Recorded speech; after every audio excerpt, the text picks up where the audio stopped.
Alhamdulillah, terlebih dulu saya ucapkan ribuan terima kasih kepada pihak RTB kerana memberi ruang untuk kami menerangkan berhubung dengan majlis Isra' dan Mi'raj, insyaAllah, yang akan diadakan pada 27 hari bulan Rajab 1435 Hijrah bersamaan dengan 27 Mei 2014 Masihi. Dia akan diadakan ialah di Dewan Plenary Pusat Persidangan Antarabangsa Brakas pada hari Selasa, iaitu di sebelah paginya. Jadi mungkin saya teruskan berhubung dengan atur caranya. Silakan. Dalam betul, ya. Jadi di antara atur caranya ialah seperti mana lazimnya untuk mengambil keberkatan daripada majlis tersebut ialah bacaan ayat suci Al-Quran dan kesimpulan makna. Kemudian alhamdulillah keberangkatan ke bawah duli yang mulia insya-Allah juga, dan juga kita akan dengar juga titah daripada ke bawah duli yang mulia, dan seterusnya acara yang dinantikan adalah permakluman penerima anugerah iaitu Imam dan Bilal Cemerlang. Baik Tuan Haji, ingin kita mengetahui juga tema yang dipilih pada tahun ini? Pada tahun ini tema bagi majlis Isra' dan Mi'raj ini ialah sembahyang teras kekuatan ummah. Itulah tema yang kita pada tahun ini, yang mana maksud teras di sana itu ialah sebagai kekuatan ketani, sebagai pasak ketani, iaitu dalam untuk menguatkan ummah ni. Seperti mana kita ada konsep negara ketani juga melalui Islam beraja, Islamnya itu adalah terasnya, seperti pasaknya, dan begitu juga macam bangunan-bangunan pun ada ia punya foundation, kekukuhannya itu. Jadi kalau tidak ada teras sembahyang ini, ummah tidak akan kukuh.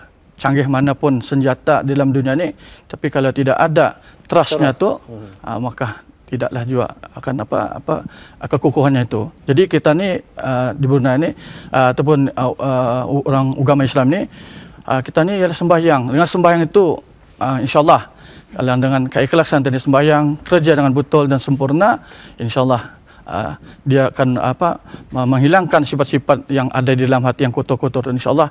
Yang ini membuatkan kita ni bersepadu sebagai untuk menjadi kekuatan ummah Islam, insya-Allah. Cantik sekali ya tema tersebut. Ya. Jadi baik, ada penonton kita sedang bercakap dengan tetamu-tetamu kita mengenai majlis sambutan Isra' dan Mi'raj peringkat negara bagi tahun 1435 Hijrah bersama dengan 2014 Masihi, dan seperti yang tetamu kita katakan, terdapat penganugerahan yang akan bakal kita saksikan di majlis ini nanti.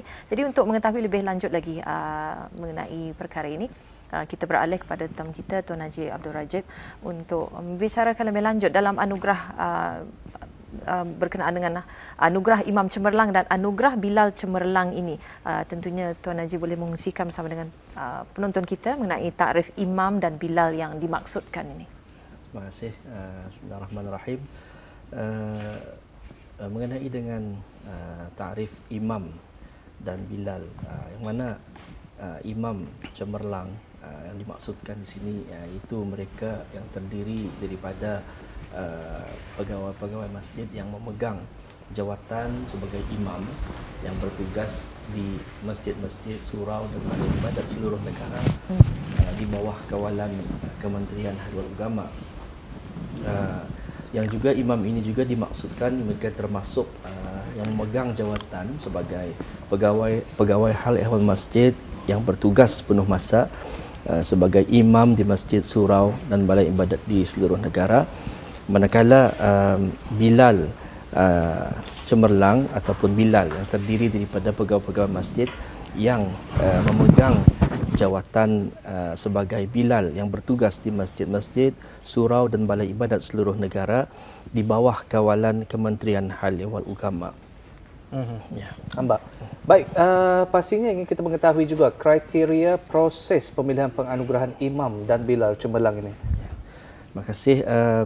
Mengenai dengan proses pemilihan kriteria penganugerahan Imam dan Bilal Cemerlang ini, iaitu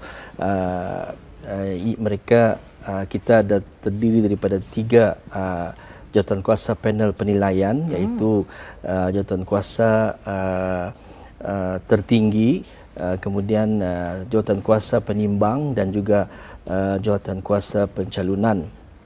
Di samping itu juga kita juga ada menubuhkan jawatan kuasa di peringkat daerah masing-masing yang juga dipengerusikan oleh pegawai haiwan masjid daerah masing-masing. Kemudian kita juga ada kriteria khusus dan kriteria umum, yang mana kriteria khusus ini bagi seorang imam yang dicalonkan itu mestilah memiliki mutu bacaan dan sebutan pada tahap yang sangat baik, fasahah dan betul. Di samping itu juga mereka hendaklah memiliki suara yang baik. Kemudian memiliki keluhuran kepribadian, akhlak yang mulia, amanah, tegas, dan juga boleh menjadi teladan dan ikutan masyarakat.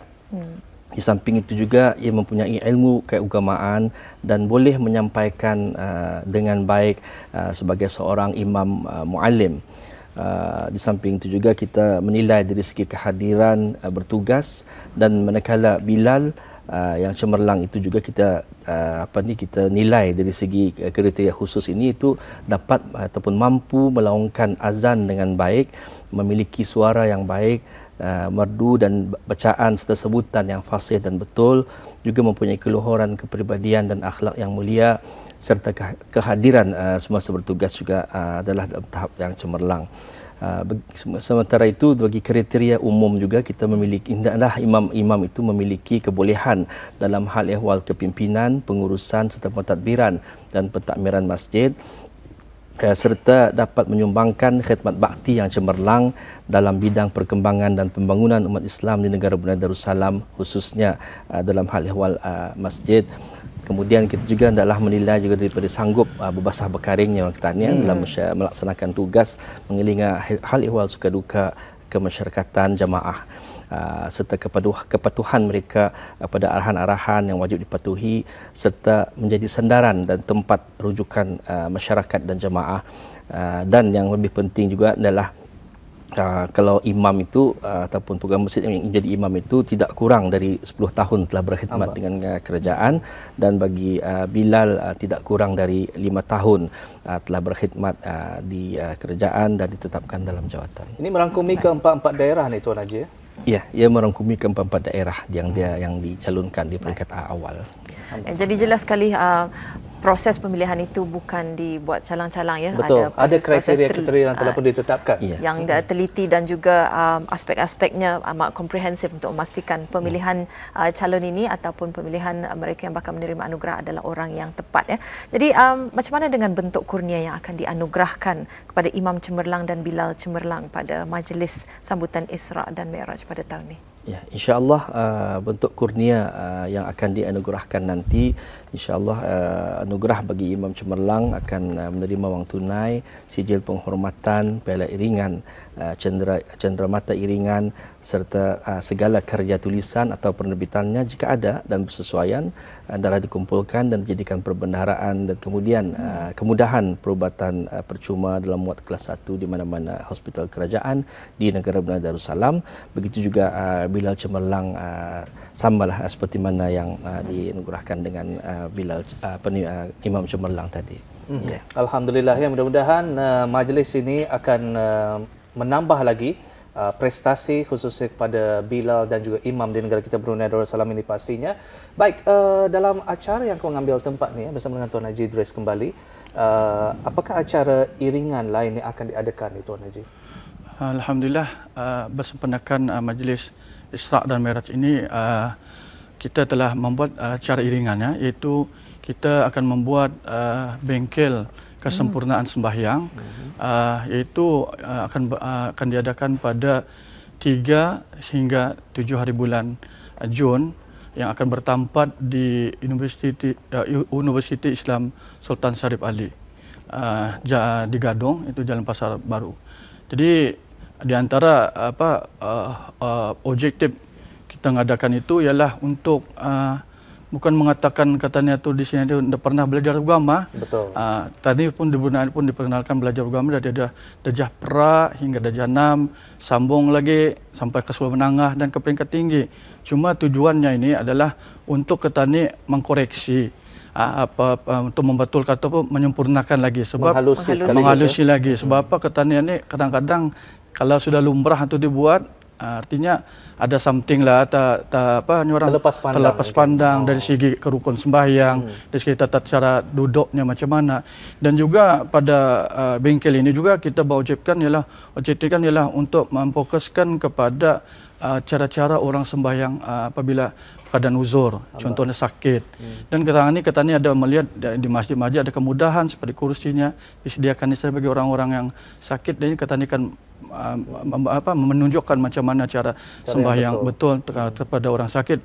Bukan saja dari segi sembahyangnya, juga kita sentuh juga berhubung dengan tata cara berudunya dan juga bertayamumnya. Ini perkara-perkara ini pun perlu juga kita ambil titik beratkan. Kadang kita berfokuskan sekarang ini ialah tema kita ni ialah sembahyang teras kekuatan umat. Macam mana pula kadang kekuatannya itu kalau sembahyang itu tidak sempurna seperti yang saya nyatakan tadi. Jadi itulah antara acara-acara iringan yang kami telah aturkan, yaitu bengkel kesempurnaan sembahyang. Jadi peserta-pesertanya kami fokuskan kepada orang pegawai-pegawai kerajaan B2 ke bawah, bukan saja di bawah Kementerian Ahli Agama, tetapi kami laratkan ke kementerian-kementerian dan jabatan-jabatan yang di luar daripada Kementerian Ahli Agama. Dari sana nanti mereka yang mengikuti bengkel berkenaan akan dapat menyebarluaskan kepada ahli keluarga ni pastinya Tuan Haji ya.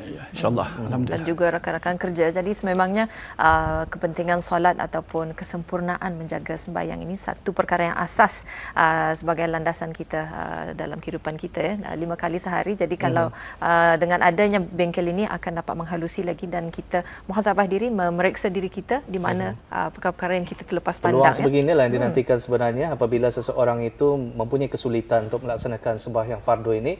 Kadang-kadang dari faktor kesihatan ini, dari segi mungkin perubahan tubuh badan kita, mungkin kalau dulunya senang untuk melipat kaki, kalau sekarang ini susah pula, pastinya itu akan memberikan cara yang betul ya Tuan Haji di sana ya, dengan adanya bengkel berkenaan. Ini akan mengambil tempat selama dari 3 hari bulan sehingga 7 hari bulan. 4 hari.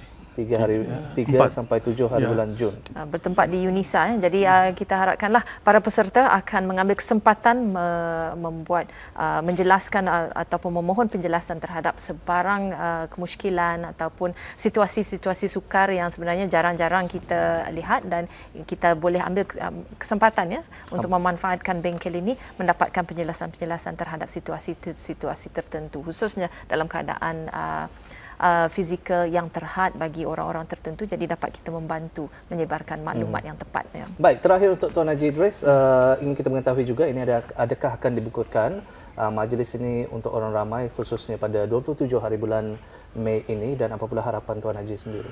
Alhamdulillah, perkara macam majlis Isra' Mi'raj ini seperti mana lazimnya kita adalah terhad kepada orang-orang yang dijemput. Sebab kita ketahui radio televisi Brunei pun membuat siaran secara langsung melalui TV, dan juga berkenaan dengan majlis pada 27 hari bulan itu berhubung dengan majlis Isra' Mi'raj ini. Jadi saya selaku setiausaha bersama majlis tersebut menyarankan kepada semua sekali yang telah dijemput itu supaya dapat hadir lebih awal, dan juga biarlah kehadiran kita itu kita ikhlaskan kerana Allah SWT, kerana dengan demikian setiap langkah gerak-gerik kita akan mendapat keridhaan Allah SWT, dan biarlah kata ini daripada mula kita datang dan sampailah berakhirnya majlis tersebut lebih berseri, lebih meriah, kerana ini adalah acara Hari-Hari Kebesaran Islam kata ni. Tujuannya ialah untuk menyemarakkan lagi di negara Brunei Darussalam ni tentang acara-acara keagamaan kata ni. Alhamdulillah. Baik, terima kasih. Dan kita juga mempersilakan Tuan Haji Abdul Rajib untuk menyampaikan mungkin ada saranan dan juga harapan khususnya kepada mereka yang terlibat sama untuk menjayakan majlis ini nanti. Ya, Alhamdulillah, dengan adanya penganugerahan Imam Cemerlang dan juga Bilal Cemerlang ini, maka kami berharaplah akan dapat meningkatkan lagi kredibiliti imam-imam dan juga Bilal-Bilal serta mutu pegawai-pegawai masjid di seluruh negara, semata-mata untuk meningkatkan ataupun meninggikan lagi syiar Islam di negara Brunei Darussalam ini, untuk menjadikan negara kita di negara Brunei Darussalam yang tercinta ini sebagai sebuah negara zikir, baldatun thayyibatun wa rabbun ghafur. Alhamdulillah. Terima kasih kepada dua tetamu kita. Mudah-mudahan majlis ini akan mengambil tempat dengan jayanya. Assalamualaikum Tuan Haji. Waalaikumsalam. Bersama